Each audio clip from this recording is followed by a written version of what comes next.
Uh-oh. Uh-oh.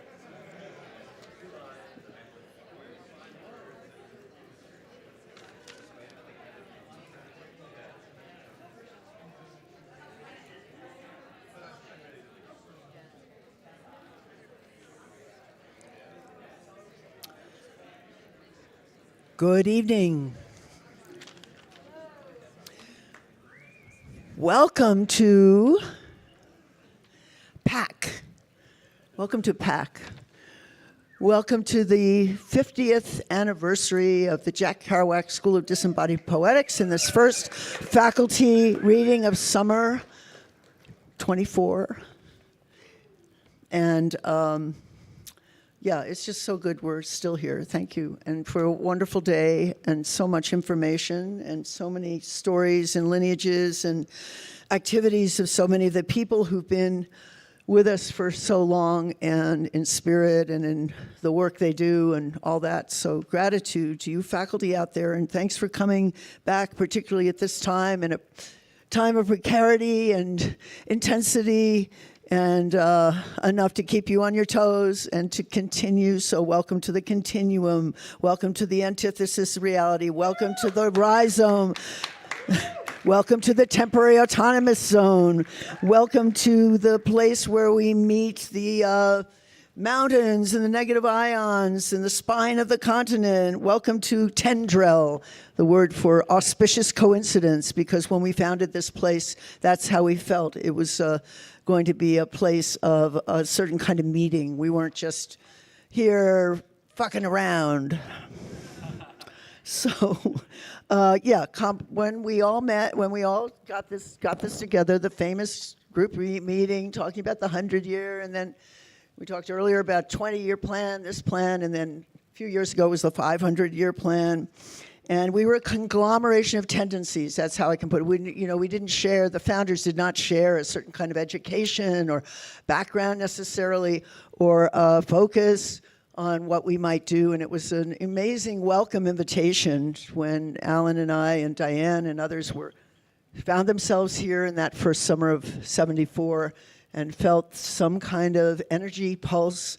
I'm not sure, Alan and I talked about it at length, would we come if it didn't have this other kind of spiritual aspect and the setting and the sense of meditative awareness and decolonizing your own mind and stuff like that. And so we kind of decided to make a go. A lot of people did not have, the certain credentials of whatever it takes to run schools these days, to get jobs in fancy literary departments. So, and I want to say, when we started, my child was just a glimmer in my eye. My grandchild was just a little seed somewhere waiting in the biosphere to come and join us. And when we started, we had Rocky Flats down the road, an instant enemy, the warring God realm, creating, these triggers for plutonium, plutonium triggers, but the warheads, and we worked very hard to help shut that down.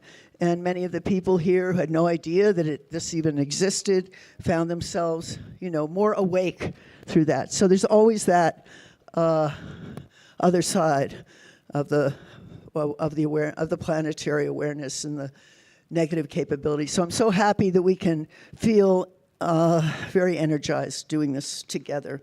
So I just want to say, you can't make this up, but you have to make it up.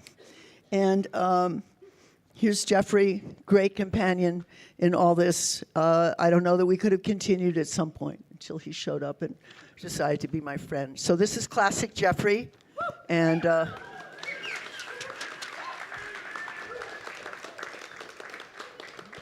buenas noches. Welcome. Welcome here, everyone in this room. Welcome everyone who may be joining us through the magic of live stream technology. We're here, we're there on the YouTube, such as it is. So yeah, we're happy that we've made it to this point of 50 years. We're hoping for another 50. That is going to actually require a spirit of rally, of radical rally.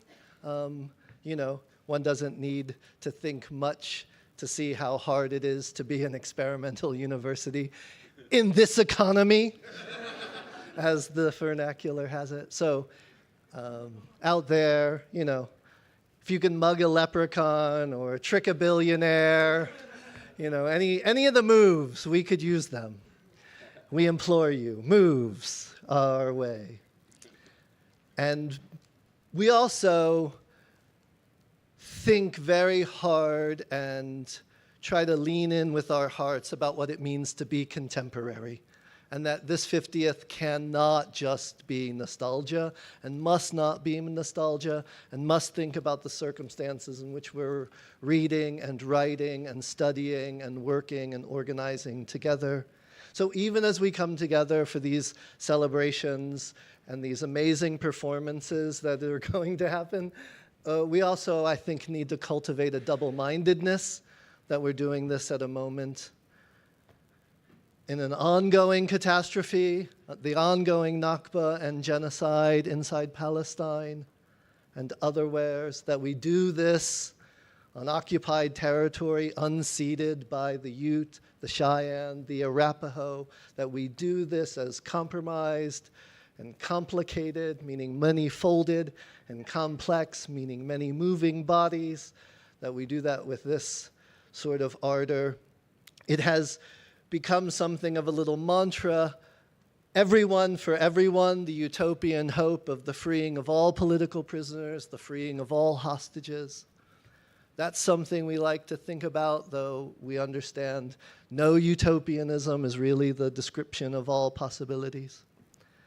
So as we do celebrate these things that we are coming together to do and to make and to hear, we also need to be reminded, mindful, that we do it at an urgent time, thinking about how our own solidarities can lead to a free Palestine where life is precious, Ruth Wilson Gilmore says, and that should be the case.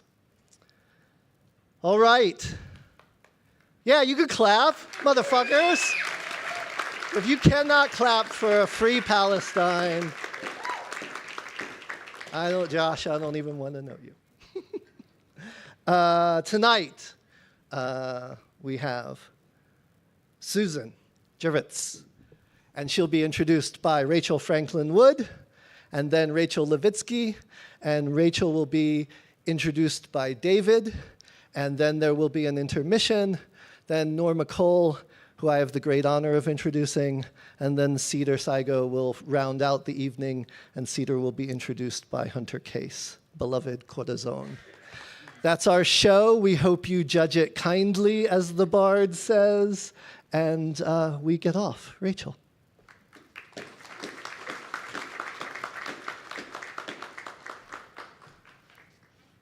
Hi, everybody. Can you hear me? Okay, great. Cool. I'm going to start with standard bio stuff and then spin off and talk about cargo ships, etc. Susan GERVIRTZ teaches at Sonoma State University and has previously taught at the College of the Arts, Mills College, the University of San Francisco State University, and the Hellenic International School of the Arts, Paros, Greece. She was an associate editor at However, a journal of modernist innovative directions in women's poetry and scholarship, and on the editorial advisory board for the successor, the online journal How To. Since 2004, she has co-organized the Paros Symposium. Her books of poetry include Sun Worship, Burns, Hotel ABC, Aerodrome, Orion, and Starry Messenger, Broadcast, Thrall, and others. Maybe because of this week's theme, Archive After All, and maybe because of the ways that the worldly and the real have continually preoccupied this week's faculty, like Eileen's box of stolen drafts taken from behind the passenger seat of their truck, or Kelly's rocks, and how, if we look at them from as many angles as possible, they might help us to know time a little more concretely. And it's maybe for these reasons that this week I'm thinking a lot about physical properties of things. Before I sat down to write Susan's introduction for this evening, Jeffrey handed me a copy of Coming Events, which is this a collection of her critical writing published in 2013 by Nightboat Books. The cover image is a photo of Construction X, an enormous sculpture constructed out of 9 full-size shipping containers welded into a thick, bold-type X. The photo emphasizes the scale of the sculpture, the corrugated steel, and the wear marks cast in harsh relief by the high sun. But there are details in this photo that complicate seeing this sculpture solely as heavy. The immense form rests on just 2 narrow edges. The shipping containers turned 45 degrees from square into diamond, a shift that separates the shipping containers from their function and grants them new form. But really, what complicates this viewing most for me is that each is marked by the word Bell, once the name of the company that owned these containers, but here a ringing of small sounds, reorienting and retuning these containers towards some other possibility. It seems to me that the question of contradiction is at the center of much of Susan's writing. The sections of The Wind in Her Daughter Ship's Majesty, a mask, anti-mask, published in the Boston Review's #MeToo anthology, Susan writes, "A fantasy of service. As a teenage girl, I befriended old men in the park. I thought they needed cheering up. I thought I had a unique capacity to do that. I believed I could be exempt from danger and sleaze. I believed I had a way through the cracks of the given problem." A fantasy of service. I can think of few phrases more contradictory at their center than this one. How does that quote go? "I do not dream of labor, but we do, most of us, perhaps sometimes more occasionally women, but we do, most of us, first come to know the world through how we can give ourselves away to it, and in doing so, find ourselves holding on to less and less of ourselves." And it seems to me that a fantasy should really only ever be a way to find ourselves in a body that only ever feels into more space. How do we rectify this? Susan's poem goes on to say, "The verboten flickers at the edge of sight, moth to fluorescent night algae." A poem both is and is not real life. What happens to a moth drawn to a not flame? Either A, it is drowned by its wet wings, or B, it is not drowned by its wet wings. And either way, the wet moth discovers a new kind of fire. Maybe in this way, a poem is different from the real heavy world, insofar as it is able to hold both or more or many possibilities at once, layering the shared features of each possibility over one another, like the text at the center of a Venn diagram, like a single bold X, sitting contradictory in its heavy, ringing self. It is my true pleasure to now invite Susan GERVIRTZ to the stage.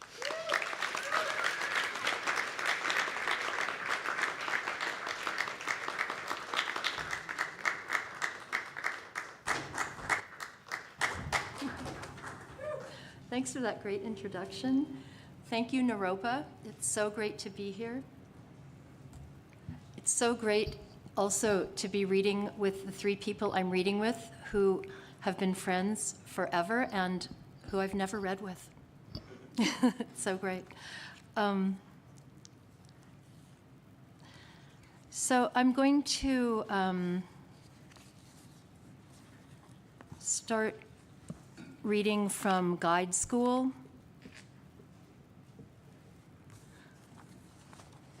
Which is a recently finished manuscript.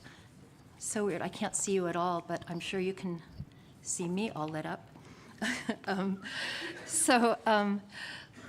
From Guide School. And Guide School is a guidebook to anti-homelands about the impossibility of returning to an origin. It began when I went to Lithuania, Moldova, and Odessa, the places my grand and great-grandparents come from, where guides led me. So it's also an investigation into the schools that train guides and the global guide licensing tourist industry. That is, the schools that train traveler readers to read place and books as also guides and misguides.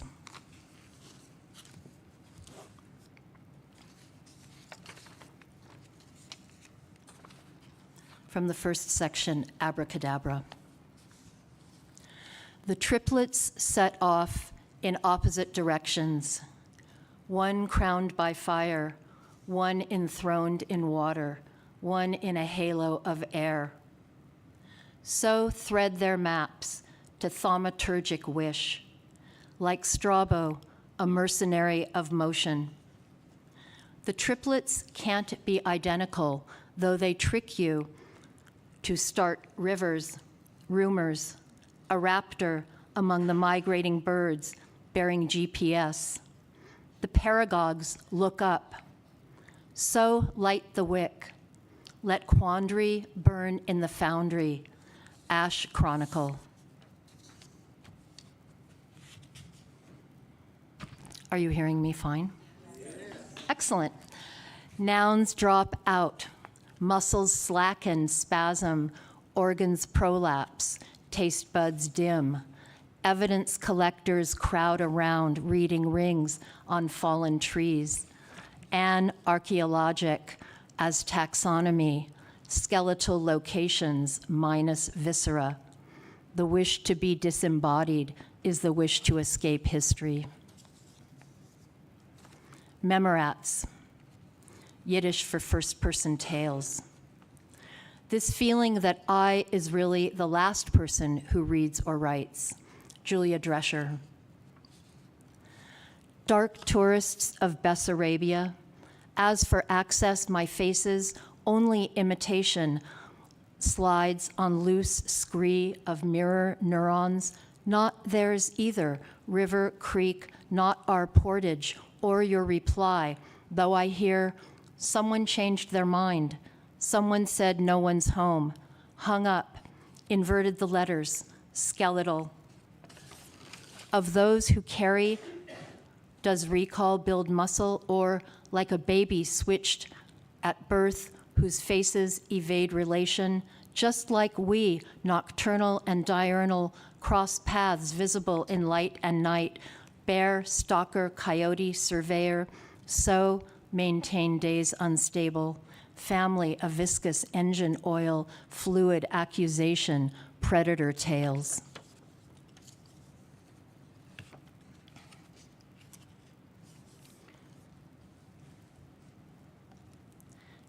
I'm going to read just a page from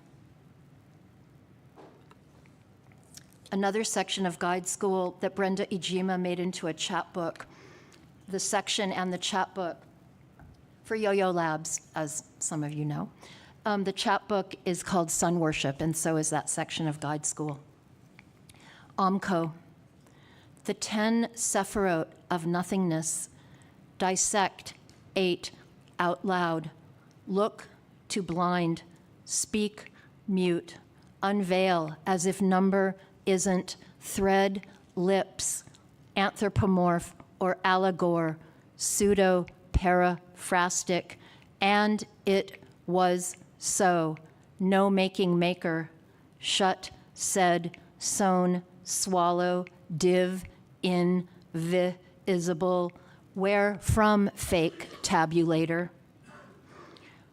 Plow beneath magma, burnt seeds, sunless, crop, deck of doors, not mine, dominoes, between mutter, meal, grand despises great, survival, bastard breath.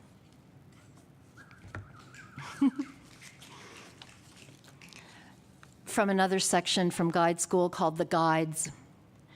Most guides love history for its malleability. Most love being the one disseminating it. Some detect fissures, do further reading. Some excel at throwing a fascination net over a group, partly because they themselves are fascinated by the stories they tell and the fact that so many are listening. They scan the faces trained on them, trying to guess who will ask a challenging question, who is listening, who is thinking about the next meal or shopping. A fact is a head hitting a low ceiling. A guide might practice midrash on architecture, trees, hearsay, spin facts from the same relics as another guide, but make a more intriguing case. A guide is an ambassador who jokes in many idioms, aspires to be translation of unknown streets and presumption, knows the guards and gets us in without waiting in the long line. A guide turns wish to virtue. A weather rearranges you.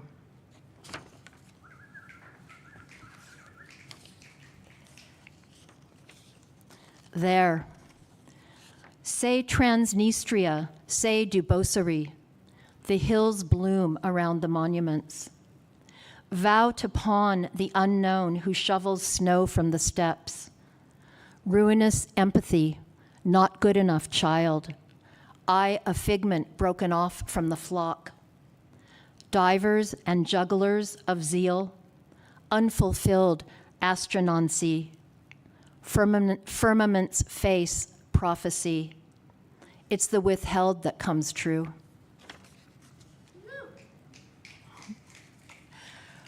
Who was left now leaves, in whose chest an irrevocable bile rises, shattering the well-ordered. Loyalty and membership. One is how one does things. Greenleaf.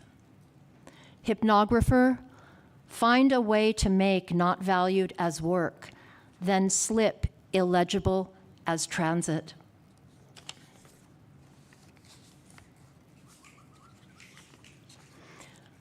There, Moscoso, quote, the misfortunes of others increases our safety. He watches a shipwreck from the shore. We sympathize with masses we don't know, end quote. To misconstrue visit as witness, empathy as labor, labor as donation, this permanent state of language acquisition. In each of the many rooms of the Odessa Book Museum, there is a woman watching over a room empty of people but full of books in glass vitrines. One woman makes sure I proceed from room to room in correct chronological order. Each hands me the English description in a plastic sleeve that explains the Ukrainian literary life of the decade represented by the books in that room. The books in the cases are open. Some are attached to walls on diagonals and look like they're flying up to the ceiling. When the letters of a Torah fade and are no longer reconstructible, it goes to a grave. A body might be wrapped in a now blank Torah. Who saw fit to preserve these books, posters, photos of poetry readings by Babel, Mandelstam, Akhmatova, Pasternak, Chekhov, Shalom Aleichem, Gogol, and at least 290 others that took place in this palace monument tomb called a book museum, a government-sponsored institution which employs so many women to watch over the books and their few bedside visitors.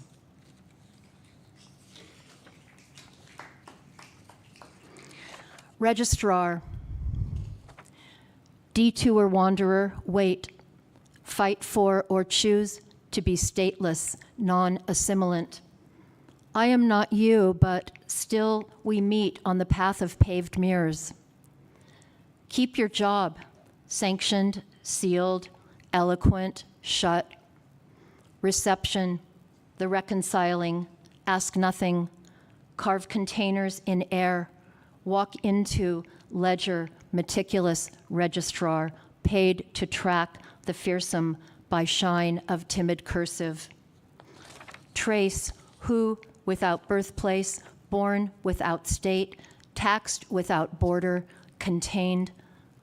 Mourn for stranger members, swimmers in their lanes. Speak unto Ezra, the scribe, to bring the book. To the orchard in the wilderness, on the day of the first fruits, spread a cloth, do no ordinary work. The expense of the journey is itself a tribute.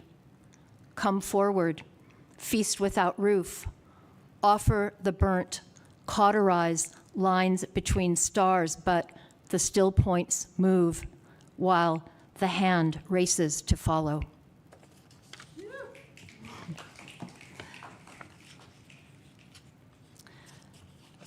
So I'm going to finish by reading a little bit from my fairly recent book, Burns. And,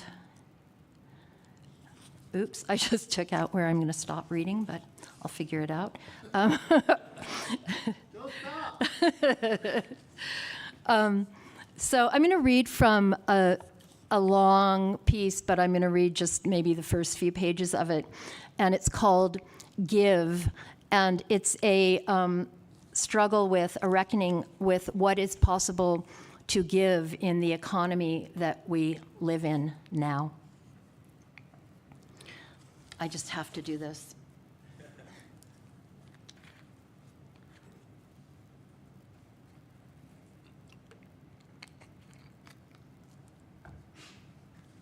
Okay. Give. Finance, like time, devours its own children. Balzac. All things are an equal exchange for fire, and fire for all things, as goods are for gold, and gold for goods. Heraclitus. Just as the waves need something to break on, so the shore is fed its fabulous share of shell, bird, and slow drink. Who isn't stepping on the rotted, following their scent like my dog? If to counterfeit is death, who isn't loving being killed by making more? A taxidermy of what's what. Just as the waves go back and the landing recedes, exchange accomplished, and no one can say, here it began, now ends, because no one can mail speech fast enough into the slot between the sea and the sea. Just as money changes hands, you'll see the tide is in debt to shore, shore at threat of thug waves, languish in pleasures of supine submission, two-story high tree on its side, tribute to the Queen of Sands. Open-palmed, it only exists when passed from one to next, but you are not there when I reach that cove. Manacle me to the hope of retribution as repayment, and I will love the you've wrought. Shore sighs as you revoke, waves pummel hope of transfer. If I did, how would I know? I wanted to give a present, but just then the missile at the Nike missile base rose from the ground, signaling a time of canceled gifts. Just as when I was 15 and wanted to bestow on a beloved, but thinking I had nothing, bought a white baby rat and was surprised by his surprise. Money is a surrogate pregnancy passed from one womb to another uterus, use, or any house for commerce. I wanted to give, but it looked like keeping. Silent shore, crenelet recede, low tide concession. Give and give back the numbers uncountable. I bought or stole a bar of sun. Strode out and returned tick-laden, arthritic the day acrostic. I needed an arbiter, I needed a money changer, I needed someone who could count. I couldn't count but could sweep up the change and mail it to the kids, my age in the photos. Needed a vigor that could fall forward and away. I wanted to start or continue something rolling. Supplier-client relations already in play. I made young donations.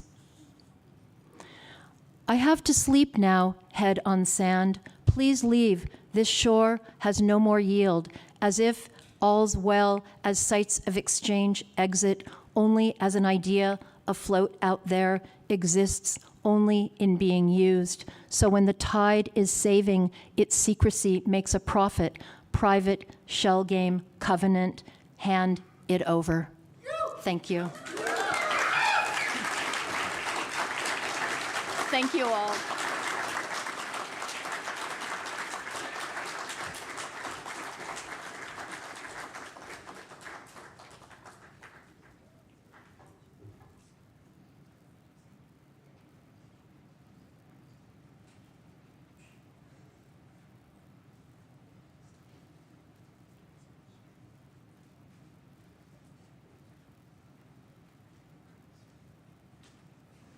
Hello. Hello. Hey. My name's David John Bear McNicholas, and I'm up here to introduce Rachel Levitsky.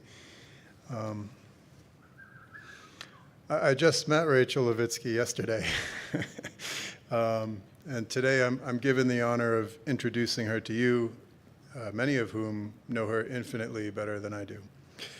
But somehow I think this fits her aesthetic. And 2/3 of what I'm about to say is plagiarized directly from Rachel Levitsky's website. So if you miss anything, you can always catch up on it there.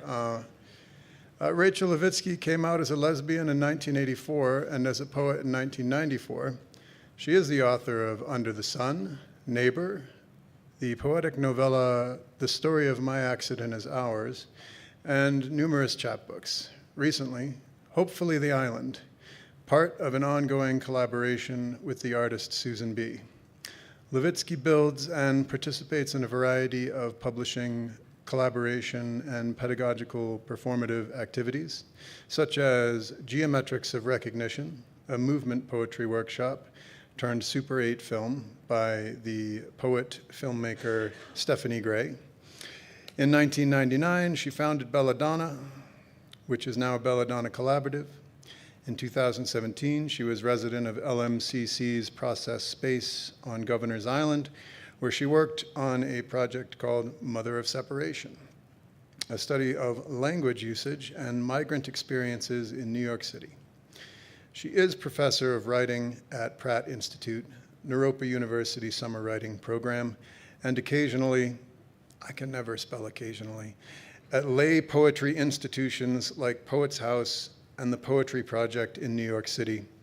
Her most recent book is the bilingual Against Travel Anti-Voyage with Pascal Poyer, published by Paminar Press 2020. More about Belladonna. Belladonna is a feminist avant-garde collective founded in 1999 by Rachel Levitsky. Belladonna started as a reading and salon series at Blue Stockings Women's Bookstore on New York City's Lower East Side. In June of 2000, in collaboration with Boog Literature, Belladonna began to publish commemorative chaplets of their readers' work. This series continues today and has reached well beyond number 200. Belladonna promotes the work of women and feminist writers who are adventurous, experimental, politically involved, multiform, multicultural, multigendered, impossible to define, unpredictable, and dangerous with language.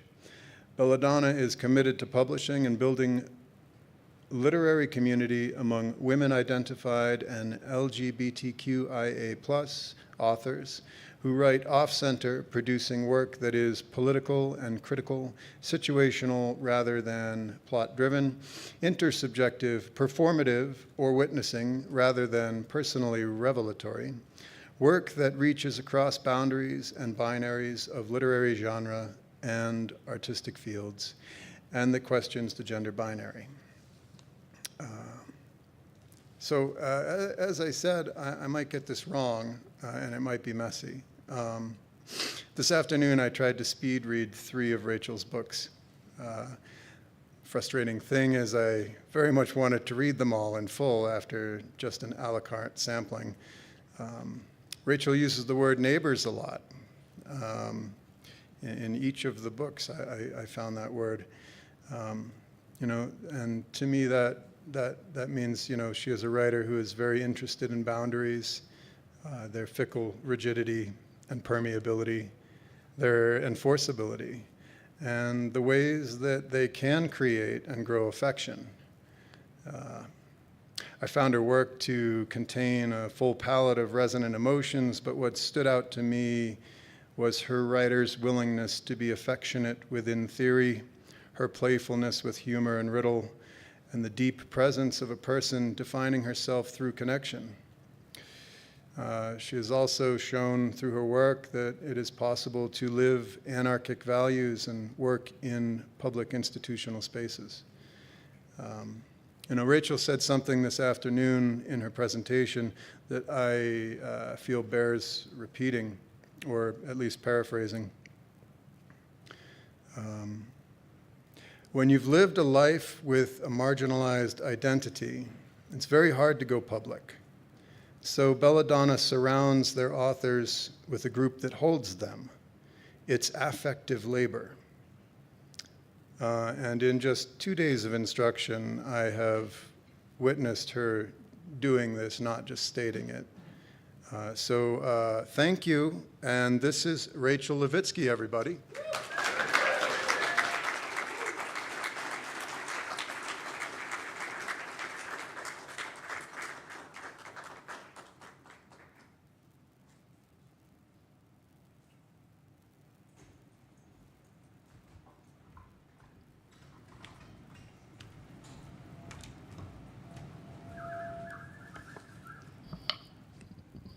Thank you, David, and thank you so much for your work in the class as well.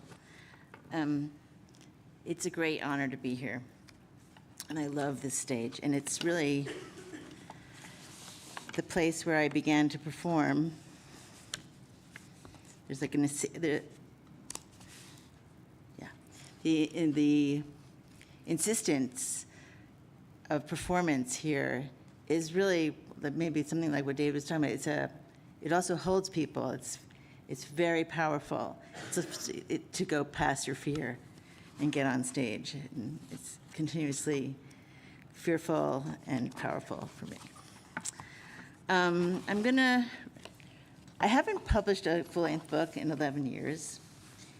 And I've been working all that time with this concept in my head of a desire to write a memoir without memory. And it sort of goes to what Susan talked about in that brilliant reading. Thank you so much, Susan. Of the impossibility of homeland. I also come from a situation, it's always been sort of an impossibility for me, that there's no story of my life before my birth, and there's barely any story of my life since my birth.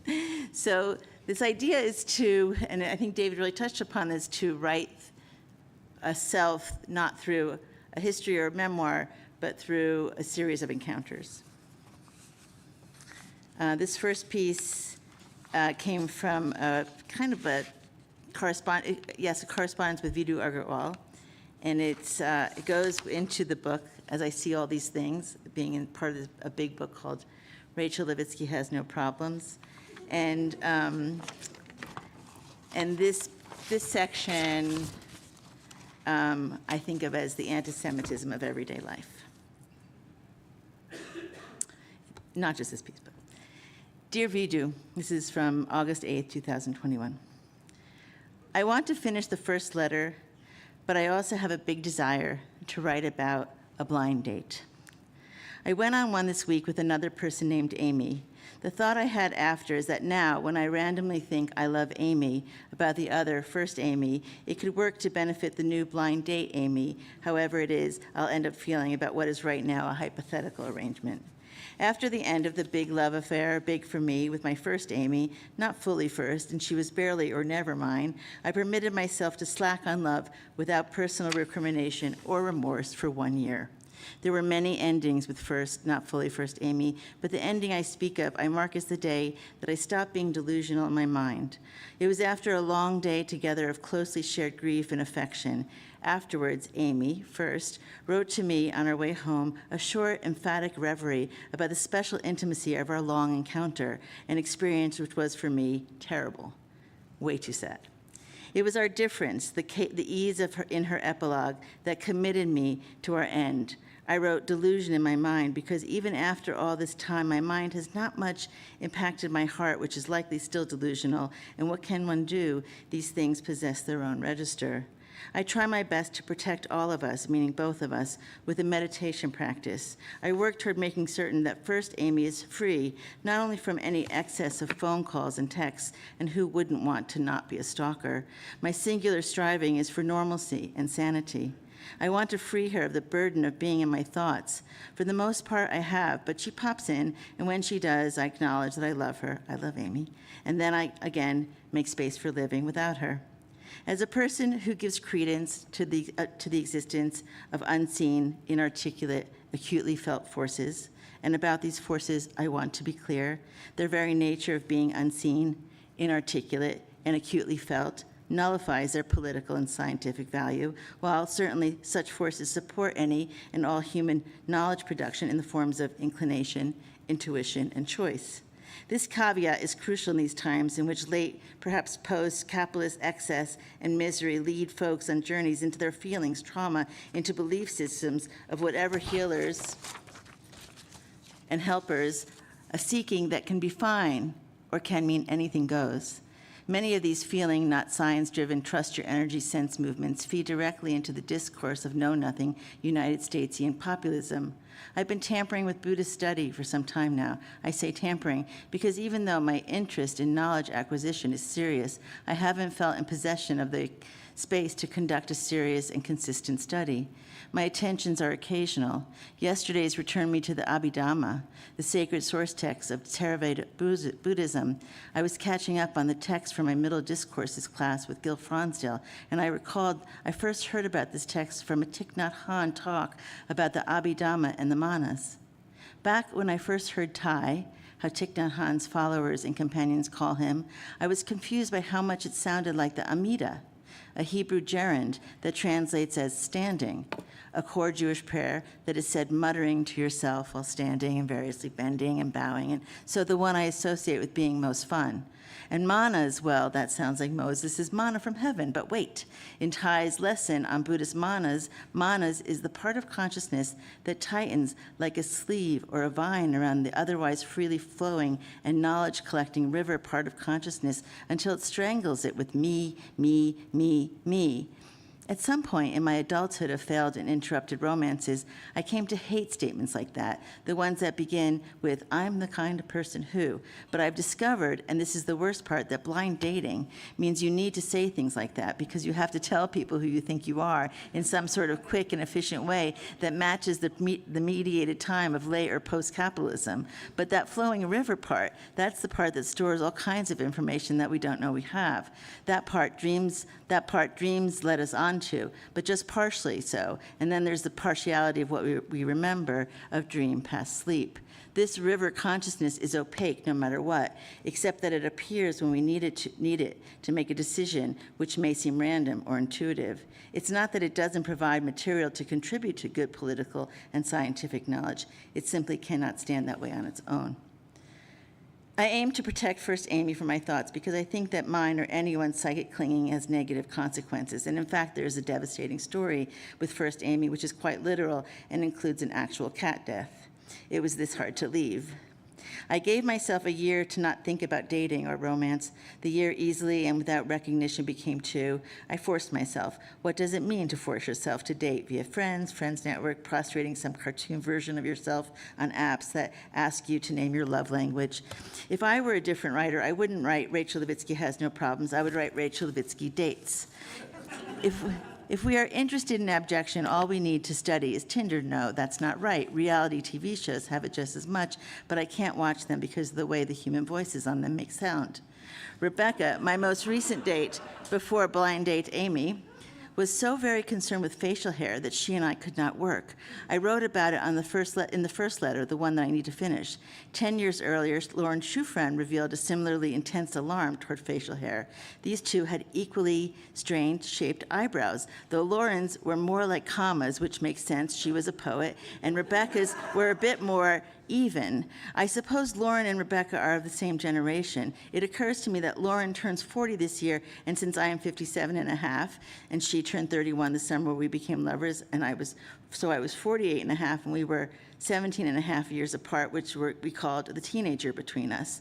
Our teenager was already in college. We had a historical narrative about our love affair of us in Walter Benjamin's capital of the 19th century Paris, in which I was an aging sculptor and she was a working-class tomboy sprite who ends up, after our stormy love affair, in a marriage with a stable fellow, not necessarily a fellow that worked in a stable, but a solid, reliable one. It's a story that felt to the both of us like memory. We thought our love affair was was so preposterous that before we acknowledged that we were in it, an affair, while already far along in our strong sexual relationship, we would talk about what we were doing in purely conditional tenses. I believe I was the one to point this out, sitting on the stoop of Tracy Grinnell's brownstone in Fort Greene, where Lauren was dog and bird sitting, 2 blocks away from where Akilah Oliver lived and died a year and a half before, across from the restaurant Olea, a pivotal place for so many key events. I say that I believe that I was the one who pointed it out because I recall that stoop sit keenly through the levitating humor with which we both received the revelation. It changed nothing about our love being treated as make-believe. We had deep sex, but Lauren was nervous about our affair. When we arrived together at a party of poets, she kept her distance. It didn't bother me much. I had empathy for her skittishness. She was a poet just coming into her own, and I was already Rachel Levitsky. I was aware of her refusal to catch my eye. I couldn't stop my eyes from tracking her, clinging. In my nascent study of Theravada inflected Buddhism as practiced and studied in the United States, specifically urban centers in the United States, a repetition I hear from teachers is that clinging and grasping are the causes of suffering. For me, it is true. These participles are at the roots of my greatest pains at both events and ongoing stories,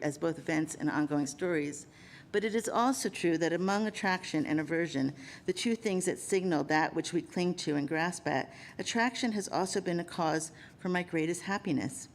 The morning after I first slept with First Amy, not fully first and not a full night of sleeping with, I woke alone in my bed to the lightest and freest feeling of my entire life, still to this day. She'd slipped out in the middle of the night, going to feed the cat. The same cat who's no longer with us, who perhaps paid the price of both of us grasping and clinging to our attractions and aversions, but it is a story where somewhere, if not also in my own mind, I get blamed. I don't like to be harmful. Who does? It was hard to stop having sex with Lauren. I couldn't be sure of my decision to turn her final offer, especially she taunted me on the cell phone after I drove away, telling me what she'd been planning to do with me, teasing, but also angry perhaps. She'd had a layover in New York. No, maybe she had an actual sleepover for a reading celebrating her debut fence book, Inter Arma, that she was giving at a reading series which was ultimately shut down after it was revealed to be date rapey and generally grotesquely white, masculinist, privileged, clueless. It was the reading series in New York in the early 2010s, I don't recall its name, run in part by Andrew Gorin, who I was moved to defend against the young, dumb poetry community mob. He was no worse than anyone coming after him. Lauren chose a hotel that was near JFK, the kind of hotel that is eventually shut down and tore down because of unredeemable problems like a weakened concrete foundation or mold, and it has indeed since been shut down because of unredeemable black mold, or so I imagine. I pass by it every time I drive to pick someone up from JFK, and sometimes when I come to Provincetown using the Jackie Robinson Parkway, that odd 4.95-mile relic of a woodsier and just as corrupt Queens and Brooklyn. I can't tell if it ever makes sense to use it to get where it goes from where I go to get to it. Out of the way, in other words. But it is a sweet reminder of a 100 years past era in urban planning, lush tree-filled, beautiful bridge overpasses, punctuated parkways designed to cross from park to park and transport people to their dead.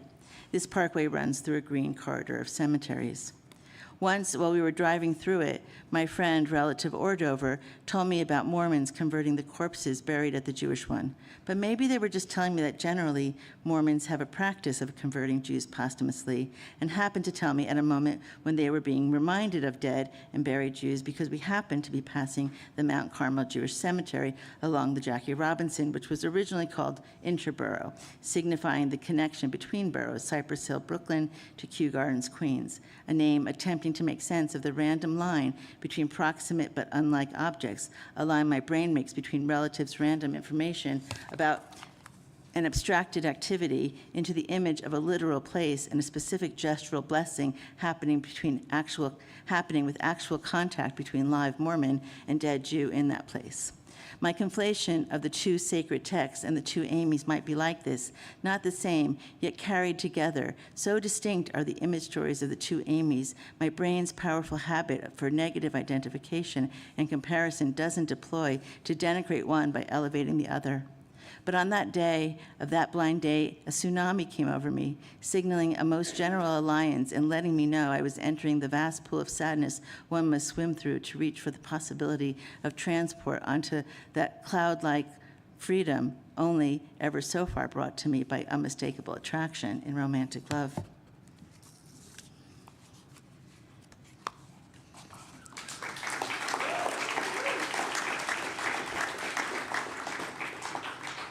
And I'm going to read from the Promenade Press book. Also, I think this is there's a lot of Against Travel poems that are a section of the memoir Without Memory. And it's a press that Norma's, that Susan's book, Burns, is also published. Great press. Check it out. Against Travel for Topher. I wake without reason. The television fogs meets with fog on the street. No one needs to be judged ever again, harshly or on the brow of what possibly. If I open the papers first thing in the morning, what becomes of my dream? If I don't think of you, what becomes me? I offered 5 skinny women 10 pounds each. I was rejected from a hot bathroom encounter by one who wouldn't pass their or her or his ethics. If we are saying too much, as I suspect we are, what becomes the occupation? Writer, writing, saying take the money, it's the medium. I think 3 things about the 2 of them. One by one, shake them off. The things I think, not the 2 of them.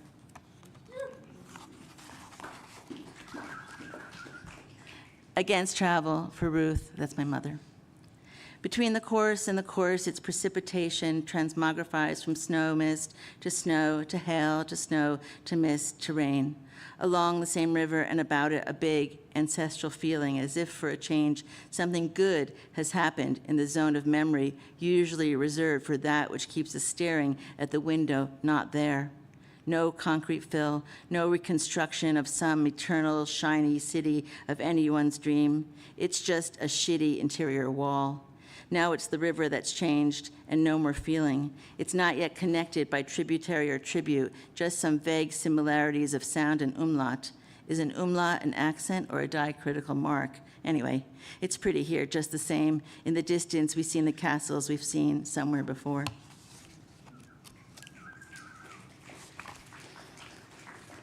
And I'm going to end with something that is a little precarious, so enjoy. April 6, 2004, Television Architecture and the Underground Beach.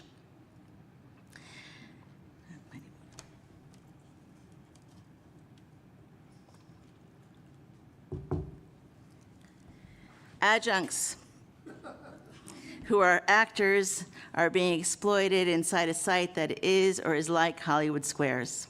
It is my job to interview them, and they all have both pleasures and woes at how they are used for instruction and in the theater piece, play. The bubbly young Jewish Zionists in the squares have a different tenor than the grave and somber rest of the squares. For example, one platinum blonde with ruby red lipstick and a clean-cut, robust boy behind her. As questioner, I feel the Zionists' sense of belonging and their pleasure in this work. I see an entry point to talk about the humanity of Palestinians and the ways in which Zionism has not set them up for permanent success. As the dreamer, I can see that something like a perfect happiness has been constructed by this Truman Show of a world the Zionists made. How someone who has this kind of happiness is walking on top of the world and doesn't want to come down. I walk with an elder, someone a little older and dustier than I am, Paola. Much like the Paula that I met yesterday, whose Cairn Terrier became a show dog, the showing of which was a rebirth after her husband died and her life dulled, just working at the restaurant, the one that Amy Scholder and I used to enjoy. I wish I were an artist, every kind. Paola the elder is heartier than Paula from the restaurant, more like the woman in front of me in the rental line with the crap hips and the kind son who reminds me of Meredith's herbalism teacher, Claudia, the way they come short of queerness, these women who may have been queer. Paola was showing me, as Paula showed me her Cairn Terrier with the gray face, a most amazing thing, vacuuming seagrass in the underground sea passage. This seagrass is something I saw in Sarah Riggs' paradisiacal Ile de Ré and also in Simone Carney's film. I was pulled into it and wanted to go to the seagrass vacuum tour.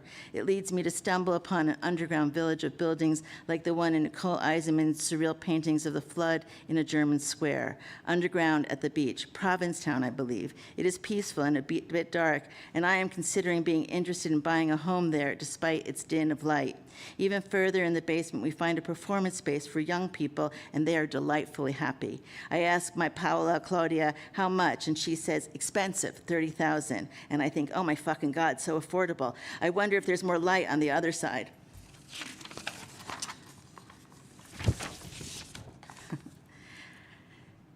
May 25th, 2024, also television architecture. All the poems in Against Travel are called Against Travel. And someone once said to me, I saw your poems in a magazine. Did you know they were both, they both had the same name? Yeah. But, I mean, it was a reasonable concern, but yeah. So these are all, these are both called television architecture. I'm included in a reading celebrating small books made by editors from the author's notes and other random material, as opposed to the more expected type of book that is put forth and edited by the author. I don't know how my material was shared with the editors of the books. The material was put together and commented on by luminaries such as Lynn Haginian. I wondered how I would read my piece and showed up in various states of undress and unpreparedness. I never got prepared, so wanted to explain myself, but it was also true that the stage was never established as a place where a crowd went to listen. I was trying to explain my lack of preparedness as an ambition to do something I didn't know how to do, hadn't yet gotten to the chance to learn by doing. I had another chance to perform in a large lecture hall that was a huge square of contiguous desks. I had trouble, or should I say, we had trouble, because the organizer of the reading was with me, situating me, and he was a boy like David Book or Brandon Downing. There was a problem with the lecture hall. The raised part of the floor had desks with big computers on them that blocked me from being seen by the audience. I was looking for a spot from which I could be heard. I felt ready now, even though I hadn't read the text. Still, was going to tell the story about my failure to show up as a narrative performance. I finally settled on a spot. I could not be heard. The distance between me and the audience too great. And I'll end with this poem. A history of breath and speech for Natalie. Far away, farther than you, I breathe, feeling around for breath. Every sleeping child my eyes happen upon, in the tempo of a walk, in the burrow of my mother, who sleeps long in a mother's arms, is in Gaza. We are all human animals. We, beloved friends, shy, an introvert, an aggression, a wonder. How old is this exceptionalism? Thank you.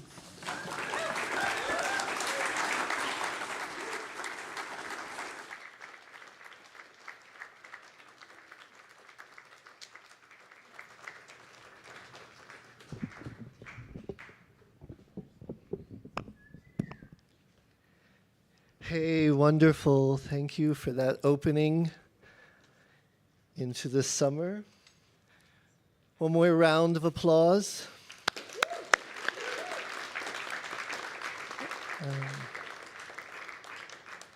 We'll take a 10-minute intermission and then be back for Norma Cole and Cedar Saigo.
Ole. Hey, hey, hey, hey, hey. And now we are assembled. There's a line that occurs every once in a while in my family vernacular, the language I share with Carolina and Patrick, and where we'll be at a pause around the word and we'll finish it with the note, and also none among us has seen God. That just happens as we sort of live in language to one another, with one another. It comes to us from Lucy Brock-Broideau, who was a teacher and a great mentor to Carolina and a sometime friend to me and an amazing poet. And she stole it in the best way possible from Archibald MacLeish. Lucy really took that up. I suppose it's the theme of archive, after all, that's got me in a citational mode. Thank you again, Susan and Rachel, for that amazing, just such a really rich opening to the summer. And now it's our blessing and great gratitude fact that Norma Cole is a poet and painter and translator. Her most recent book of poetry, Fate News, appeared in October 2018. Other books of poetry, and I'm sure many are in your libraries and your hearts, or they will be in future libraries and hearts of you. Other books of her poetry include Win These Posters and other unrelated prizes.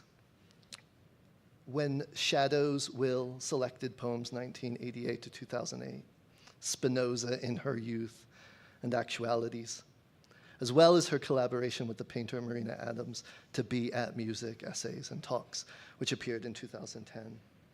Norma's also a translator, and her translations from the French include Danielle Colibert's It Them, Colibert's Journals, Crosscut Universe, Writing on Writing from France. Her awards, though numerous, really demonstrate some small-mindedness in American letters, but nonetheless, her awards include Funds for Poetry, the Gertrude Stein Award, the Richardson Award for Nonfiction Prose, and the Wallace Alexander Gerbode Foundation Award for Poetry. Norma has taught here at Naropa at San Francisco State University, at the University of San Francisco, as well among the artists in the Otis College of Art and Design and others.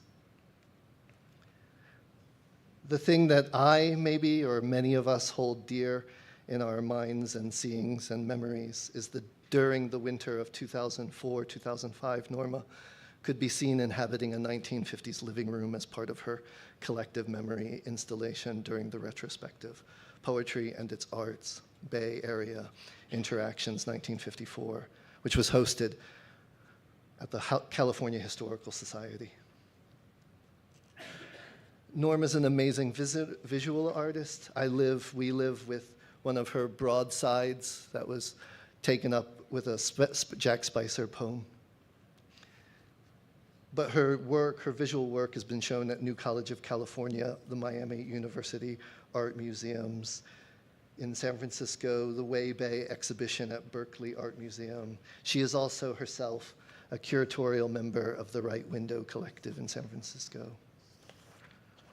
I hinted earlier that tonight's reading holds the capacity for changing molecules, for transmutation and alchemy. And I had Norma's poem, The Catastrophe, in mind when I said it. A poem that theorizes the practice of making or being in light of disaster. This is strange tongue in the form of a heart where atoms of color dance, colors of manifestation on the soft ground of conscience.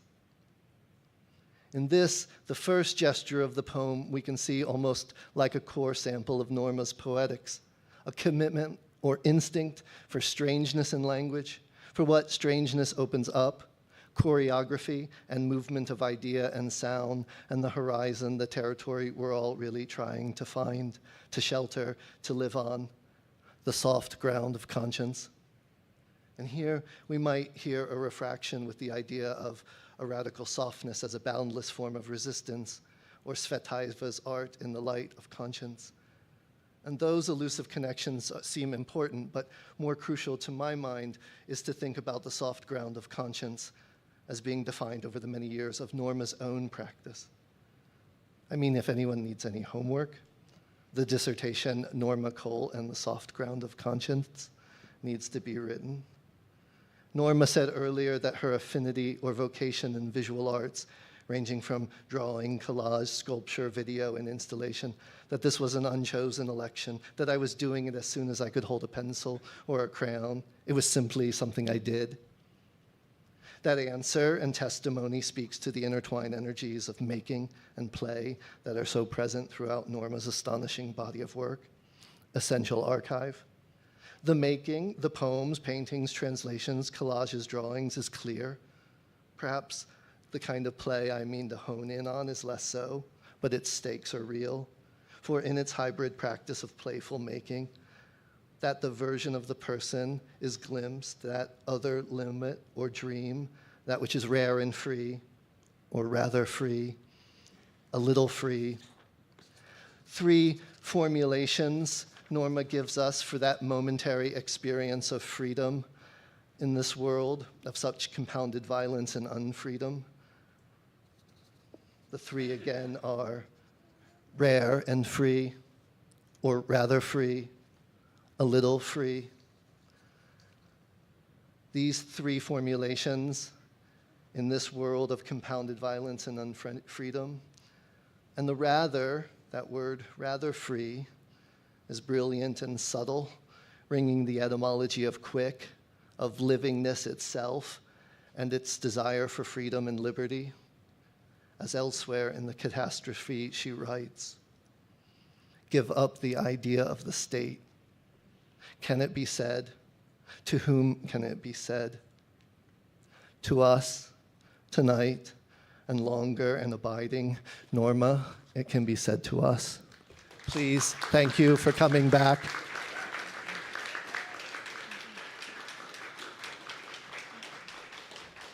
Oh my God. Thank you, Jeffrey. Thank you, Naropa. Thank you, my fellow readers, amazing readers. And thank you all for being here. I'm going to read from my new manuscript that I just sent into on Didon. It will be out next year. This is the first reading, the first public reading I'm getting from this manuscript. It's called Alibi Lullaby, and it starts with an epigraph from a 4,000-year-old clay tablet, a lullaby from the old Babylonian period. Little one who dwelt in the house of darkness, well, you are outside now, has seen the light of the sun. Why are you crying? Why are you yelling? Take a look. Take history. Take power. At no point is sufficient accident of memory, the common truth, conditions of visibility, unstable orbits explain nothing in the history of contestation. Truth here is a start, unfit for use. Nesco, not knowing, task or matter. Insufficient uncertainties pose limits of understanding. The commission, memory itself. night market, rock or tree, inflection of tree, wild asparagus and watercress, weeping and leaving, parting and fleeing, atmosphere as always, the distance when the sun was still shining, scattering ardor, a middle form, straight as a cypress, useful and unnecessary, single or double, green or variegated, sensation recording upheaval, desertion or deception to protect a love, lore on a tablet.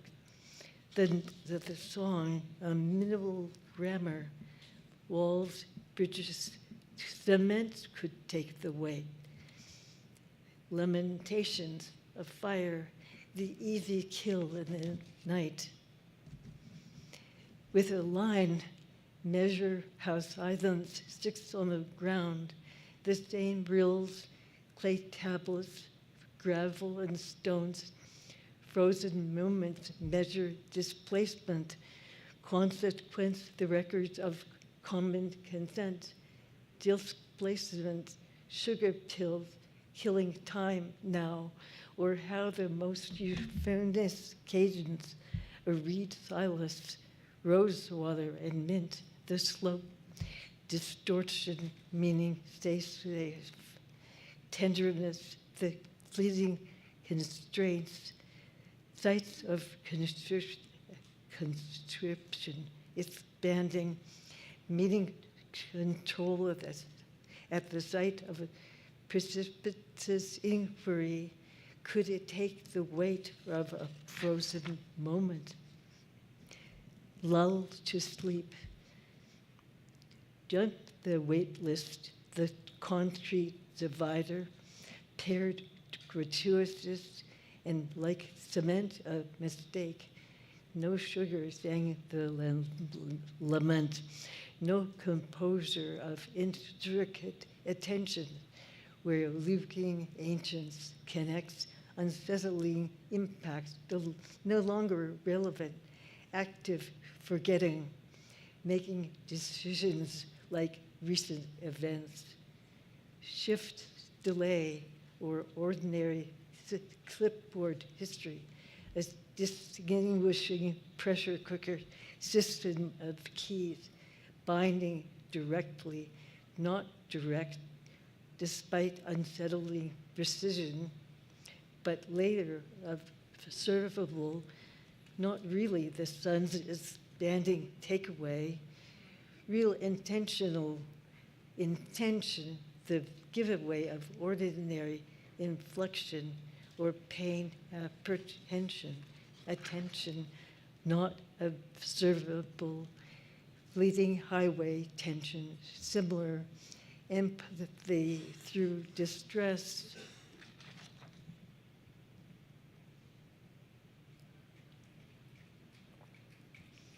As told by position decisions, friendly equivocation, key or knife disconcerting, concert disc offering rose petals, the breaking cake or praise, we should do something.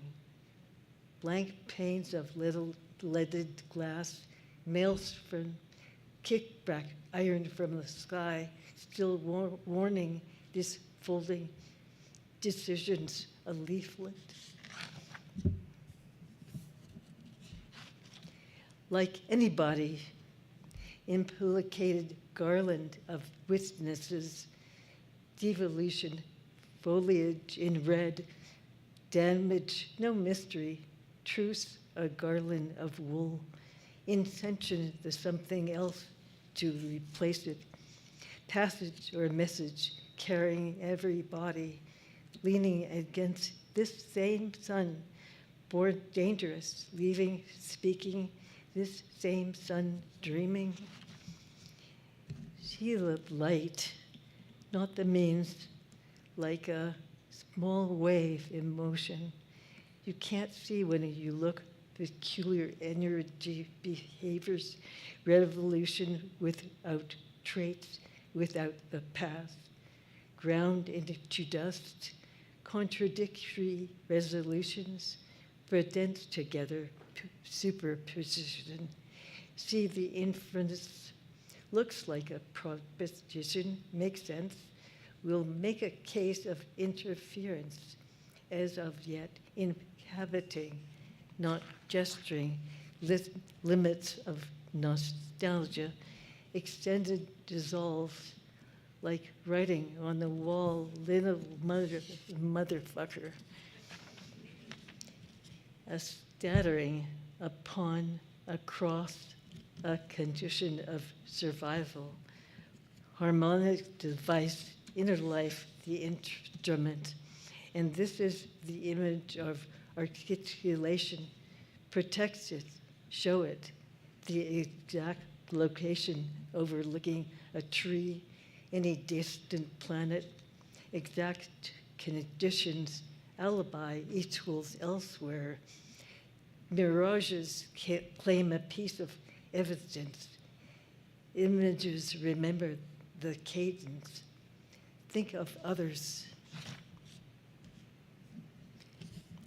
Gentle summons, illusion, urgency, agency, outside the lines. Can you hear me? Things themselves unfinished as children encounter in the ledger. Can you erase hunger? Dust shot on the ridge fell for it in alignment. Light hitting the plant, bomb or leaf. Fusion jumps to conclusion. Fall under the apprehension of seeing and looking away.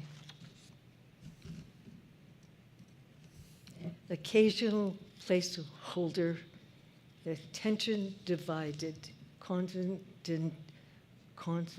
pitch, and trained to the sounds that surround weaving and spinning the ambulance. Limbs of memories, the doves are coming. At the station, a taxi, the doves, a kite caught in the power lines, the bridge in a fog, and the community of listeners disappears. Reflection speaking indirectly from the force of the sound. Sensation displaced in the voice of another. Address stand in for surplus, Christless gesture.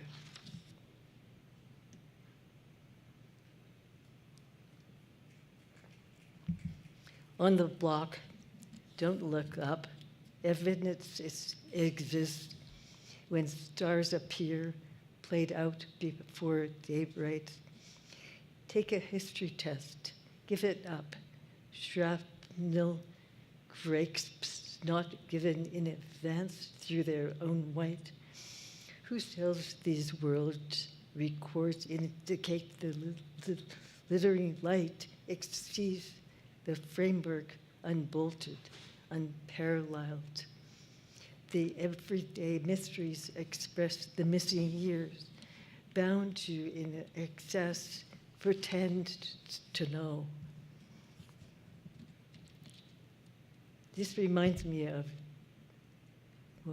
someone asked a question yesterday about remnants. This is called returns, remains. While we sleep, records pretend tangible, nothing to know, to explain, not to reclaim, an occasion to discover base camp, its thought office of questions or concerns, but special measures dare to return, to dare to look for rough risks. By early afternoon, when stars appear, nothing to explain, but state-sponsored special measures. Toy weather, making marks, condensation, revising endnote, flammable vapor, everybody knows, no special effects, pitch and slope, containment defines the field, the density, the distinct, the interval contends or amends the questions without obvious explanation. Night watch, rearrange the disturbance itself, the field, the night, the baby. Whom should I send? The question don't fit. The drop stitch it needed to go. Forgotten lament. The baby itself, no compass, but cement itself, the chosen agent.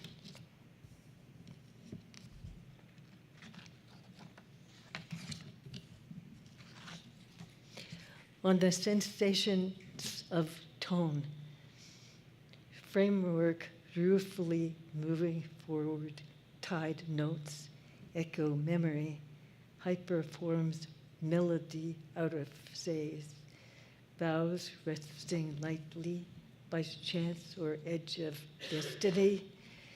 Take a book, for instance, melody incomplete, in a exact or paradise. The last to know, accuracy, a moment, or the last to know, faceless hourglass, accuracy, the hidden voice, later revealed, embodied sound, a certainty, no veiled certainty, unveiled acousmatic sound, speaking through a reed, rivers and canals, spectral heart sounds dance in a net, stagger for measure. The messenger riz up, logic reduced, the index of undoing, of narrative, when human and non-human sound worlds meet, seized by magic and heartgrass and pain song, contagion, tension between order and disorder, conjurations, opened questions, later revealed the unreachable frontier, thrill, dread, uncertainty.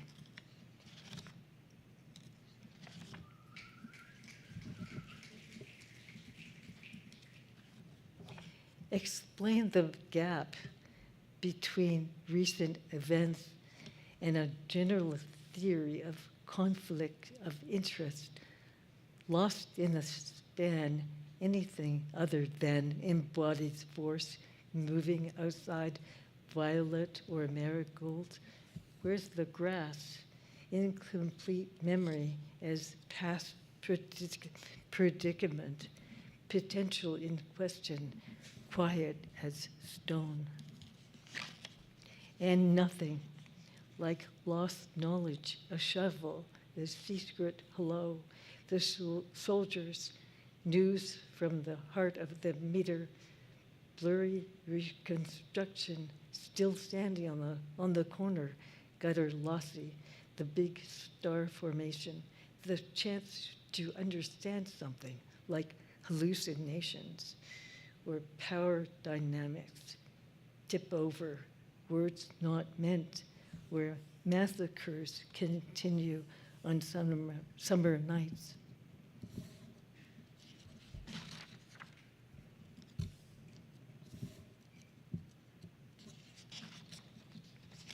The sweet hello, don't entrance the heart of the meter, for massacres continue on summer nights.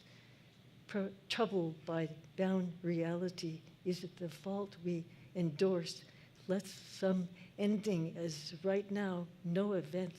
The thing like force spoons, words not meant today, how round things tip over the bowl of experience. We see it or sink when dust rules, voice off, listen, cloud, principle asked or not, choose to get there, islands for silence, time approaches. Islands for silence, Sooner or later, time approaches, highly volatile, almost asleep and not get their footing, uncanny vault at its valley, simple acts, body fusion, polar events, listen like clouds, voice off, pinned up the past, news from a porch, the heart of the meter, the principal fault is it anything, trip over it, mountains of suspense, scent of fennel in summer, midsummer nights, massacres continue, that crinkling shovel sound is moves or not, the sinusoid sign, flat as a verse. Daily life, same attention, indeterminate in the moment, rain with the road lounges to itself, like settling ink to never settle, to stay at home, to start at home, memory of predicament, all the pages, live and looking back, long takes in the dark with the book in question.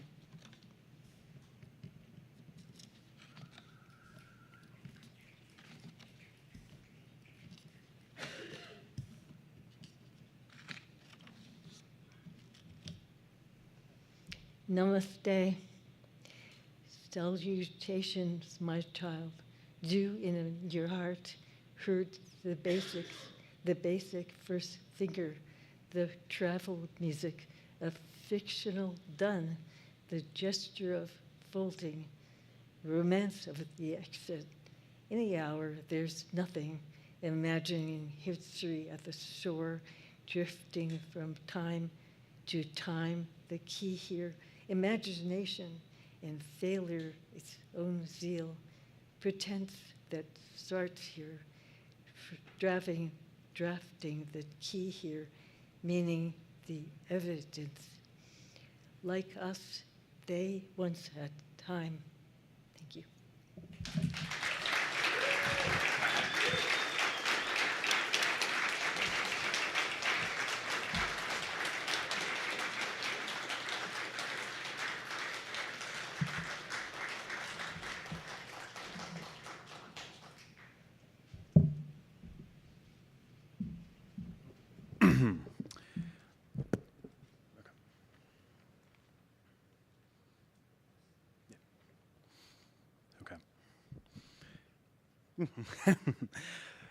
This is Hunter Case for the archive.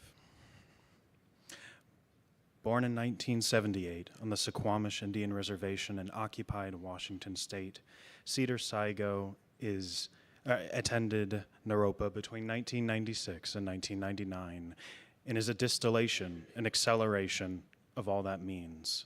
A still and living cell, a poet in motion, Cedar is the author of endless books, including his first book, Selected Writings, issued in 2 editions from Ugly Duckling Press, Expensive Magic, Stranger in Town, Language Arts, Royals, his 4th collection, which was named a 2018 finalist for the Lambda Literary Award in Gay Poetry. There You Are, Interviews, Journals, and Ephemera, a narrative history of Joanne Kiger's life told through Cedar's careful curation of 40 years of interviews, friendship, and journal writings. Named a finalist for the 2018 Firecracker Award in Nonfiction and the 2018 Northern California Book Award in Poetry. 2021's Guard the Mysteries, a collection of the 6 lectures Cedar delivered for the Bagley Wright Lecture Series in 2019. All this time, Occasional Objects, his collaboration with the poet Simon Wolfe, and Siren of Atlantis, forthcoming from Wave Books. He has taught at the University of Washington, Bard College, St. Mary's College of California, and as a mentor in the low residency MFA at the Institute of American Indian Arts. In 2017, he was the recipient of a Lannan Foundation residency. In 2022, he received an artist grant from the Foundation for Contemporary Arts. And in 2020, he was named the Allen Ginsberg Visiting Artist here at Naropa. In fact, it was during that residency those years ago that I first had the pleasure of getting to know Cedar, and it was there that I was first struck by his presence, his seemingly shy demeanor really being a cover under which I could see the way his body felt every room he walked into. A shuddering breath, all at once, inhale, exhale, and erotics of entanglement, cedar, sigh, go. Even the syllables of his name are filled with languages of breath. Cedar's work repeatedly recognizes that poetry, this religion of fragments, is inherently blurred, quote, giving up any immediate distinction between writing a poem and jotting down a throbbing, aching idea for a poem. Quote, I get the experience in full color playback, a streak of water in the whole material design. Smeared in the tonal gradient, Cedar is a poet of the steal away, the secret ceremony, a lover built around a moonlit cage, and with that comes his admittance that, quote, I come to realize a fragmented take can sometimes be the most accurate. During Monday's panel, Cedar described himself as a poet archivist, saying once that, quote, keeping an archive is a revolutionary gesture, especially if you are one of those whose history it is in this country's best interest to obscure. In Guard the Mysteries, Cedar brings forth the words of Suquamish and Duwamish Chief Seattle, who during the treaty negotiations with the genocidal U.S. government in 1854 warned that, quote, these shores will swarm with the invisible dead of my tribe. In all the earth there is no place dedicated to solitude. Cedar makes sure that this is the case. There is nowhere for solitude here. One night I texted Cedar thanking him for his words, that they kept me company in his absence. At one touch, soft heat cut with noise. At the next, that heat being recognized as a tremulous depth of love. And his love, a true love, is not a passivity. Quote, like the embalming of shooting light, turned figures, and soon I couldn't recognize distortions at all. Their closet inward radiance and carryover was how I lived, how the coast is not my dream jagged line, but a living massacre, a round continuous ocean view. His pages are at times sites of ode, carrier bags. Joanne Kiger is here, O'Hara, Spicer, and John Wieners are here, DePrima is here, Sappho, Lord, and Anne are here, but more than simply carry Cedar seances his ghosts, his invisible dead, bringing them forward to give them their air, but also to share the room with them. Quote, my heart is wrapped in clover, floating on the pool of the Washington Monument. The little stems shiver and accept it, because the water is there. It is just that easy, and free, free, this way to heaven, free. Some of the room is full of smoke. Why isn't everyone in tears? Every time I sit with Cedar's work, I am left feeling more complete than I was before I arrived to it. More than anything, Cedar might be a poet of ache.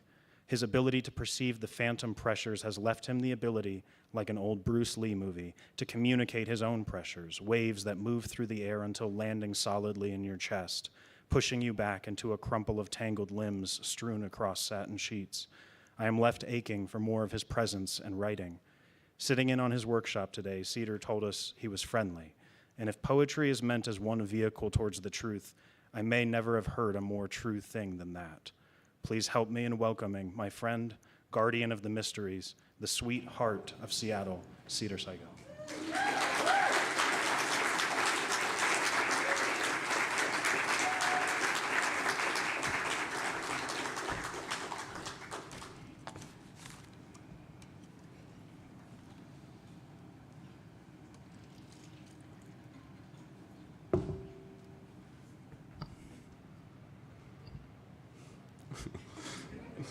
So dirty.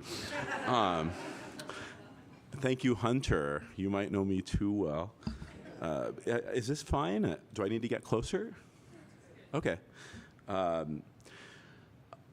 It's amazing to be here with all these poets. I had lunch with Eileen and tea with Norma in the same day. I think I'm dreaming. But I am going to read work from, I don't know why it feels weird. Not Stranger in Town. I'm going to read from Siren of Atlantis, which is supposedly coming out from Wave April of next year, except for the last piece. That's like a very new piece, and I'll explain that a little more. Rheograph.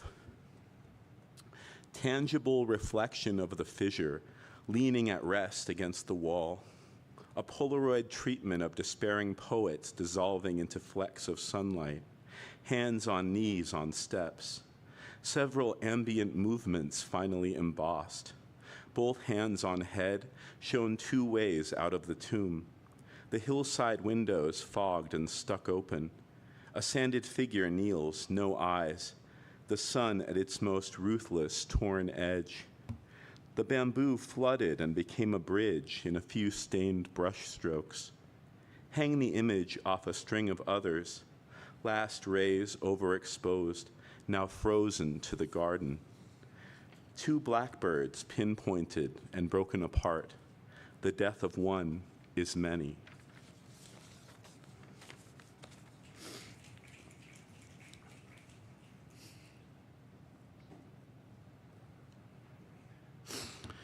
And this poem is called Star Jasmine, and it's for Bernadette Mayer, but I read it tonight for Anne and Ed and Eileen.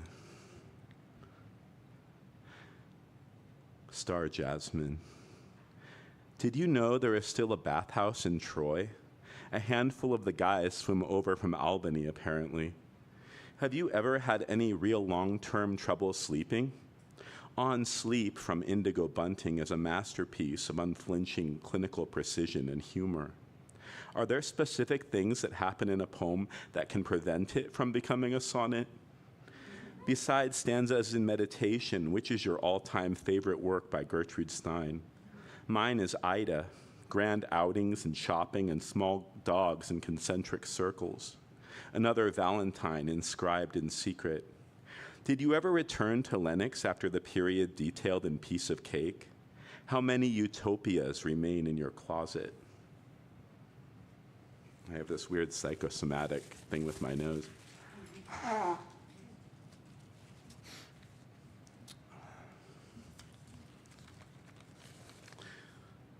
Drowsily sitting around, half watching, she tried working more desperately despite the synesthesia. The light in the cave grew yellow and began to move about uneasily. There was a flash and rumble of thunder which were heard from this inner room. The other poets were on their feet, gathered together in the corner. They frequently consulted one another, and from the opening of the cave could hear the guards stationed there. It was her willingness to transcribe throughout a condemned hall of mirrors, clutching the camera. We will organize readings in the street, screenings, Christmas on Earth. Ed's shadow filmed as a spider unleashed in a swing, rather tired xylophones, frantic strings, bats and pangolins, entwined scarab. The odd rainbow skinned throughout history, left wobbling in carbonite particle boards, rotted out, glistening, restorative liquid. 5-page dreams left open, then the requisite field never blank. Morning fed on the light against aluminum rooftops, very many layered. Tending to the red thread thrown within the garden, she tracks its estrangement and cooks down the spoils. Clips innocent roses from the tiny bronzed bush. A lava-like fountain has lost its head and the registration of the frame warps. Her tones enraged dissonance, factoids deflation, the polar star with gold leaf backing, blinding sensational crowds. The delicate cranes shall drink from the milk of black nylon as they refuse to drink the scotch. A ghost of star jasmine loose in the basement night, embroidered with pearls. And feeling outmaneuvered, I stood up Nathaniel Hawthorne over the simple fact of sleeplessness. I left Melville dangling over an expanse of cold gray ribbon, imperceptible breeze blowing him back. It was later a filthy, dreamlike seascape left to rot upon a wall of solid buildup, a narrow branch of barroom lights. Orange trees were crowding the midnight sands till Corfu, blue city of the oranges. A woman was climbing due east into my backyard of blank stars, the language.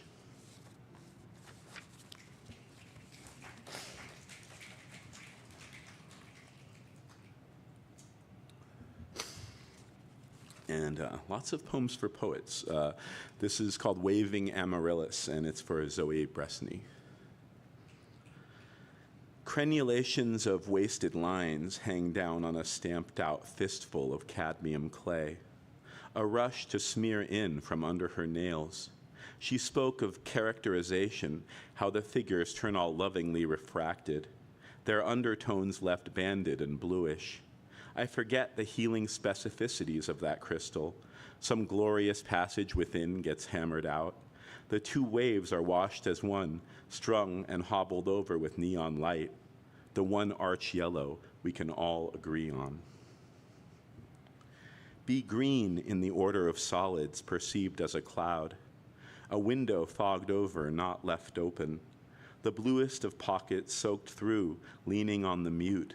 Clumsy slashes at the armor. Torn, corrugated, useless as cash. There's nothing to talk about inside of the glass or the white box. You are not allowed to connect such darkness. Many are lost, fragments of thought barely held.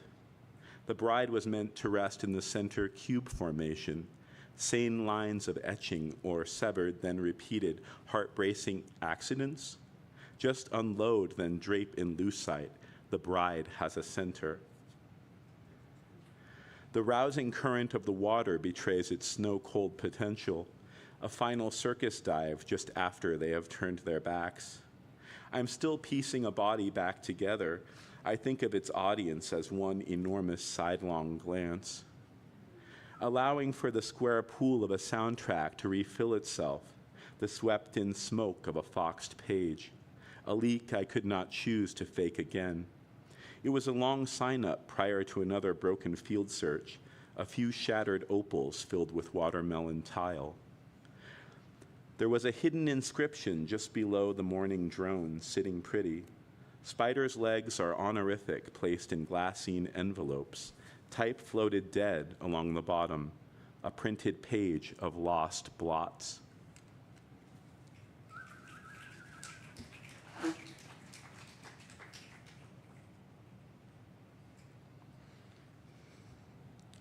I'm such a mess, I don't know why.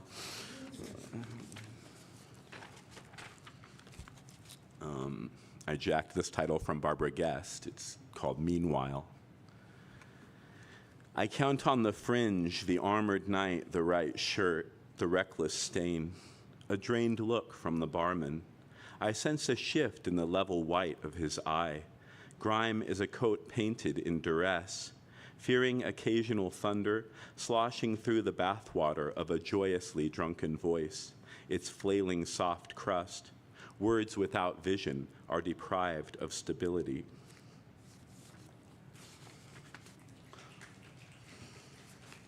Maybe that last line was Barbara, too.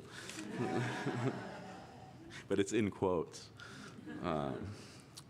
And I read this for my class. This is me trying to figure out what a prose poem is, like through poetry, before I taught this class. So this is called Directional Field with Columns. All trees are trees of knowledge, depending on where they hang momentarily upon a light system. How does the wardrobe change within the scheme of a paragraph? Does poetry ever wish to ride a line of prose in hopes of revealing more?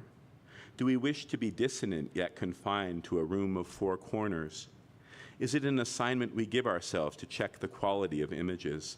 They leap from my mind when doubled over. Thankfully, the prose poem has been used to countless warring formal ends and so remains a pulsating phantom container. That's the problem with doors. They force my hand and never swing broadly enough for the lazy second half of my mind. The details that I keep encoded, they get rearranged but never spoken about thoroughly. Vocalization is over. Highly wrought opinions get shot down. Let them topple over until they recognize my silhouette among the ruins. Occasional tulips and blown-out confetti, industrial songs. Let the body coil gently along the empty shore. I still don't know what a prose poem is, but it creates worlds.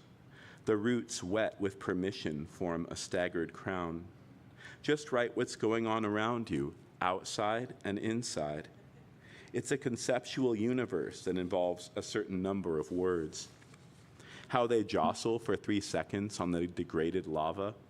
It's a faded star-reliant system, almost washed away by mass adoration. The doubled screens absorb a lot of astral blowback. It's a screen, it's a voice cutting in from the side and finding its measure in spillage. How do I accidentally make clear my otherworldly derangements? They may prove useful, widening the trail with red reflective tile. A series of fountains lie in state. Whistling bottle rockets disregard their own report.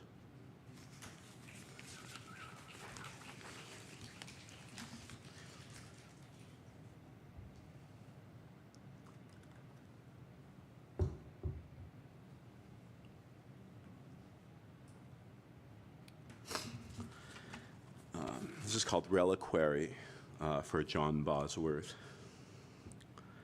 It was the flutter of ultimate arrangement betrayed in a nervous hand. The upper limit skies, they're peeling apart. We must afford ourselves the nude body, if nothing else. I mismatched edges and admired when I couldn't. I heard a knot of wood, a snap as in the arc of a stove fire. Left asleep in the backseat steel of a Plymouth. Let the stars off early, soon as I get them flicked back on. We trampled the late fall as through a snake pit, staircase left to waver, the grill marks faint, fields of white rock held loose at the heels of dusk. The first time they reappear, we've forgotten all about them. Treacherous mornings take on the weight of missteps in series. Canned explosions set off the most awkward age. A county square now tilted, uncrossed, awash with daydreams. A rondelay served in kind, as a slap can be. The spike of a line driven across into battle. A flag of grand mishearing, Jupiter bright, rushes left. A black sky is kept warm, strangled of its few stars, sewn on red, ochre, yellow, and white.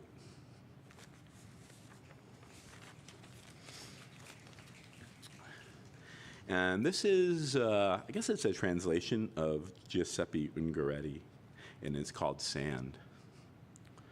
His footing is light itself, a slim shepherd of wolves. His teeth are momentary lights that sting our eyes, excursions. His death rattle shapes the forest floor. A sudden hand splits timbers of oak. You are a worn-out film playing in my heart. When it is finally dark, the enchanted bodies began to slip from in between the cypress. I swell, bored with the same longing. The sun emerges as a short square. Shadows tilt. You linger just out of reach. A fountain gurgles in the square, lulling me to sleep. Our mornings are still secret. You greet my soul, sending a rested wave. I could never turn outright cold. Swaths of blood at night obscure my vision. Our boredom is a daughter of indiscretion. Memory pleads at the same bronze gate. Trim down these clouds of dusk. The air is still from now on. My eyes turn clear and mirrored at the foot of the spring.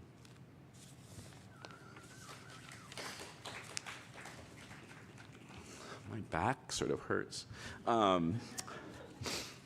This poem was recently included in an anthology called You Are Here, edited by the current poet laureate of the United States, but don't hold that against me.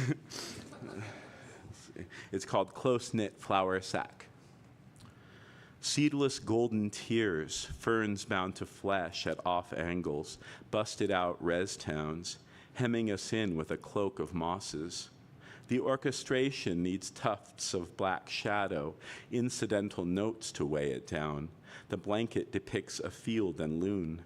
I said we once formed kingdoms at the foot of a vanishing stone. What was it I said that they said? Vividness is self-selecting, several points flowing together in stonework. I only use words like stones because we are far away. We corrupt the landscape through the planting of foreign flowers. Borders are so often theorized as division, wending along with a spot of sunlight the bone frame was made for. No such shock knit within terror, yet the skeleton stood up to it. They are not artifacts, but fit to our hand, our daily voice, the short mouth line erased. The marsh revels in its glitter and occasional cranberry. The subject is left purposely unstable. We will not be robbed of continuum. The shells fly out from the dress on strings according to demands left in the music. Certain stories are told in full frog regalia. The music is allowed its wet set of wings and room to lie down. Words arranged for prayer are in fact geometric forms or portraits of poets themselves, uncovering the dictates of a graven line. Orlando, are we even allowing ourselves the present moment anymore? There are still two blankets that sit on either side. Reimagining can take place at the root of time. Out of all necessity, we convert the elements as a matter of course.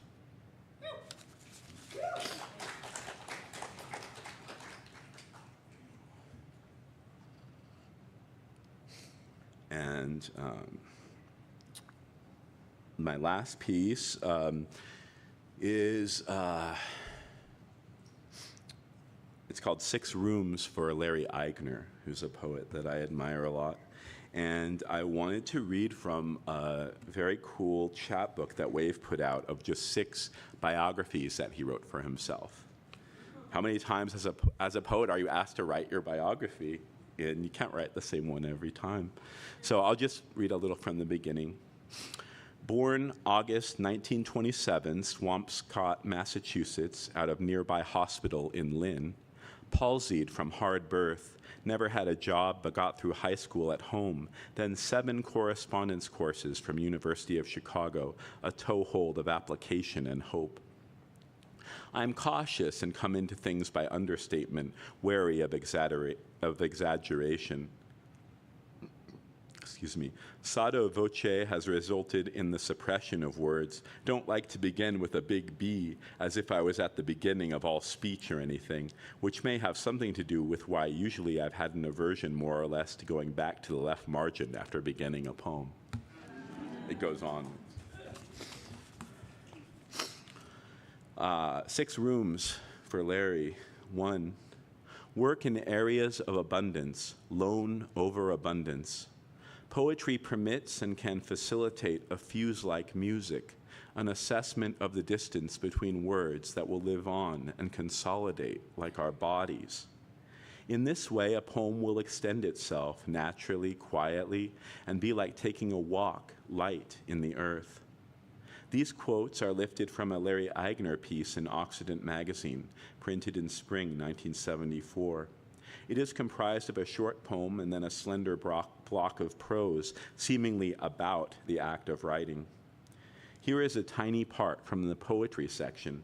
It is dated April 17, 1973.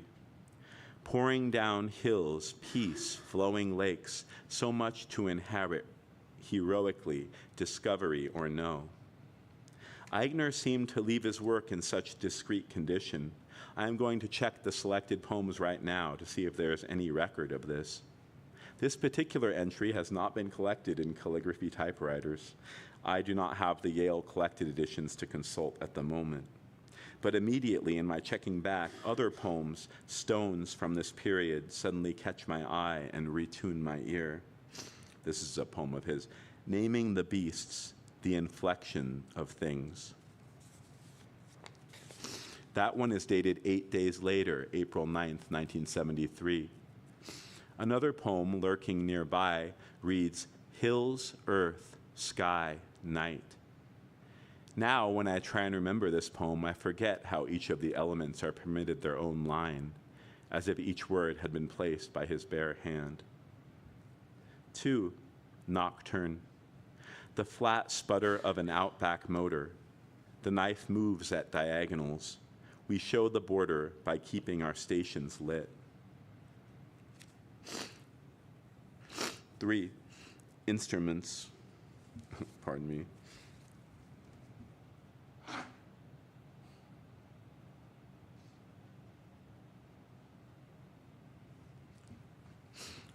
Three, instruments. Cast out into air in secret, lead pen on yellow paper, car horn, wheels slowing to impress themselves upon the arrangement. Enumerated objects along the top of the bookshelf, a garden heightened in the rain, one tower for every past evening. Morning frost holds us back behind the thinnest trees. A revelatory order passes and is covered again. 4. Larry Eigner's trademark tilt is set heavily into each page. Is this the first time I could hear the typographic layout of a poem? Other writers like Creeley I was fortunate to hear in person to absorb the skittering fracture, the wayward landing of his line. I never had to hear Eigner to release that space of anointed and elliptical ease. And I was receiving the whole of the poem into my body momentarily, as opposed to hearing an innovative affect. The poet permits a rubbing of his body in advance. We are allowed to see a poet leaning to gain his balance. The unnamed is suddenly easy to personalize. Are we just grazing objects from a field with the finest scythe? Empty wooden spools signify lost radio waves, thinner than ticker tape in hand. We bear his music twisted, then tacked on, a soundtrack steering beyond any reproach of sentiment. He consigns the world to a stream of pacing that does not quite exist outside his imagination. Is the picture window to be splintered, crossed out, and then abandoned?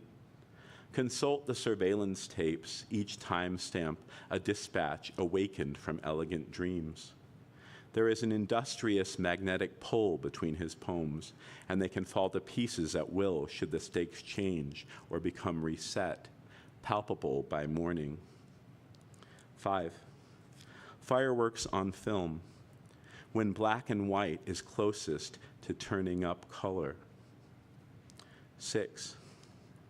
Are there cables tangled between words, a stone blurred, bristling air at the back of his neck? We work hard to embalm the hang glider in mid-step without hitting their Achilles. Suspend them from a random shower window. Tinsel, tons of sunlight, crossing a dry creek's messy bed. Thank you.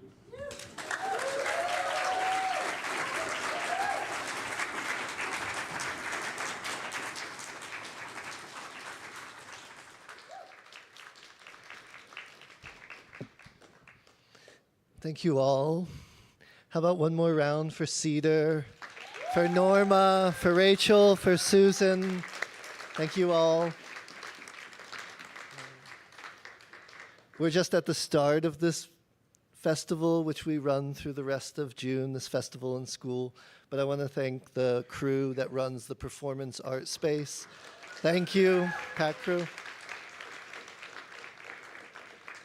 This festival is not possible without the care and imagination and work of our colleague Swanee. I want to give a shout out to Swanee. And tonight's flower arrangement, some Ikebana setting by Katie Rhodes, that'll be with us for the rest of the week. So thanks for that epiphany, and thank you all, and the rest of the evening is yours.